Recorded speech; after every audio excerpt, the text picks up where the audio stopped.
भारत में अक्सर ईसाइयों पर धर्मांतरण के आरोप लगते रहे हैं।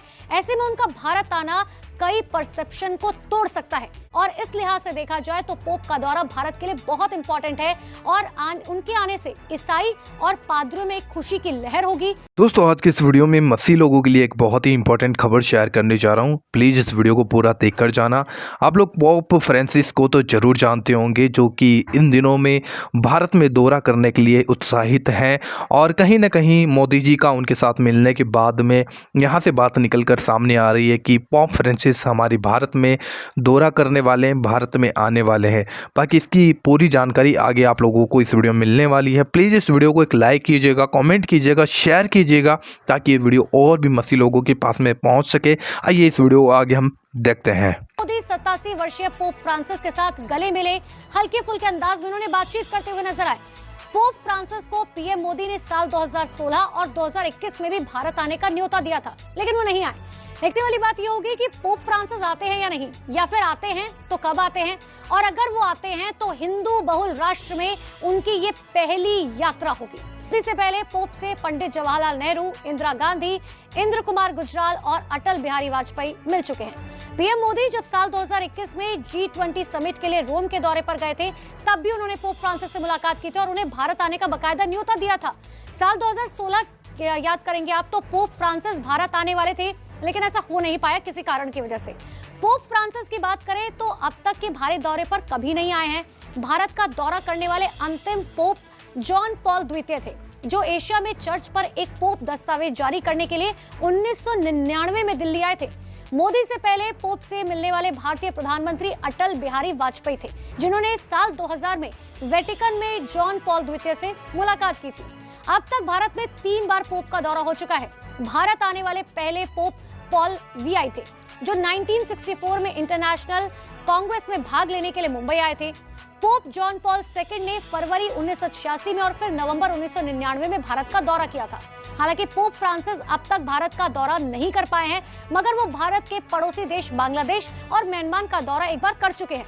लेकिन अब सवाल ये उठता है कि अगर पोप को भारत आने का न्योता इतना आखिर अहम क्यों है, तो इसका जवाब ये है कि भारत एशिया में दूसरी सबसे बड़ी कैथोलिक आबादी वाला देश है। भारत में रोमन कैथोलिक की संख्या करीबन 20 मिलियन से अधिक है। ईसाई धर्म भारत में हिंदू और इस्लाम के बाद तीसरा सबसे बड़ा धर्म है। देखिए, फिलीपींस के बाद भारत ही एशिया का वो देश है जहां कैथोलिक की आबादी सबसे ज्यादा है, और इस लिहाज से देखा जाए तो पोप का दौरा भारत के लिए बहुत इंपॉर्टेंट है और उनके आने से ईसाई और पादरियों में एक खुशी की लहर होगी। भारत की आबादी का ये करीबन 1.5% है। देखिए, भारत के चर्च और पादरी भी लंबे वक्त से पोप की राह देख रहे हैं। पादरियों ने कई बार पीएम मोदी से पोप को भारत आने का न्योता देने की गुहार वो पहले भी लगा चुके हैं। लेकिन अगर इसका सियासी नजरिया देखा जाए तो पोप फ्रांसिस अगर भारत आते हैं तो ये मोदी की सफलता मानी जाएगी, क्योंकि पोप फ्रांसिस अब तक भारत नहीं आए। भारत में अक्सर ईसाइयों पर धर्मांतरण के आरोप लगते रहे हैं।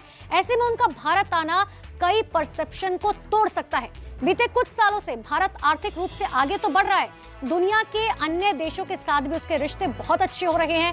पोप के भारत आने से दुनिया को एक संदेश जाएगा।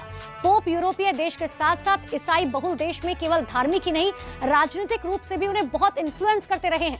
ऐसे में उनके भारत दौरे से इंडिया की जो एक ग्लोबल इमेज है और वो बहुत ज्यादा बेहतर होगी। साथ ही केरल में 2026 में विधानसभा के चुनाव होने हैं और केरल में ईसाई वोटर्स की संख्या करीबन 20% है।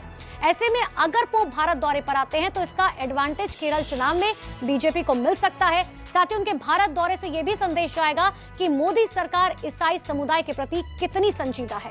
वेटिकन सिटी का ये भव्य समारोह, जिसमें पोप फ्रांसिस ने 21 लोगों को कार्डिनल बनाया। कार्डिनल बनने वालों में एक नाम केरल के जॉर्ज कुबाकट भी है। जैसे ही उनके नाम की घोषणा की गई, समारोह तालियों की गड़गड़ाहट से गूंज उठा। ये क्षण न केवल जॉर्ज कुबाकट के लिए बल्कि भारत के लिए गर्व का क्षण था। भारत प्रधानमंत्री नरेंद्र मोदी ने जॉर्ज कुबाकट को कार्डिनल बनाए जाने पर खुशी जाहिर की। उन्होंने सोशल मीडिया पर लिखा, भारत के लिए ये बहुत गर्व की बात है। भारत सरकार ने इस ऐतिहासिक समारोह में भाग लेने के लिए केंद्रीय मंत्री जॉर्ज कुरियन की अगुवाई में एक प्रतिनिधिमंडल भेजा है। भारत के लिए ये गर्व का क्षण है। दोस्तों अभी आप लोगों ने इस वीडियो में देखा कि पोप फ्रांसिस भारत में दौरा करने के लिए बहुत ही उत्साहित हैं और हो सकता है आने वाले दिनों में भारत में ये दौरा करें।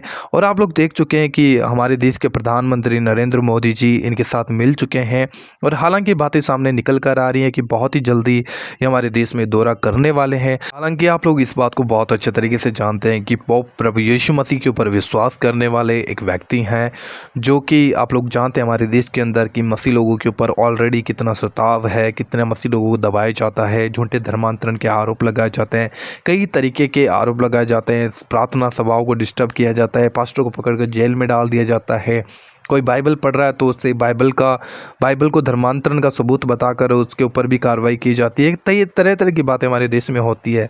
हालांकि हो सकता है कि आने वाले दिनों में जब पोप फ्रांसिस हमारे देश के अंदर दौरा करें तो इन बातों में कुछ बदलावट हमें देखने को मिले। बाकी आपका इस वीडियो के बारे में क्या कहना है ज़रूर इस वीडियो के कॉमेंट बॉक्स में बताइएगा दोस्तों। और हमारे इस चैनल पर दोस्तों आप लोग पहली बार पहुँचे हो ज़रूर आप लोगों से ये हम्बल रिक्वेस्ट है कि हमारे चैनल को सब्सक्राइब जरूर कीजिएगा और इस वीडियो को लाइक कीजिएगा और ज़्यादा से ज़्यादा इस वीडियो को शेयर कीजिएगा ताकि ये वीडियो और भी लोगों तक पहुंच सके। प्रभु आपको बहुत आशीष दे। जय मसीह की।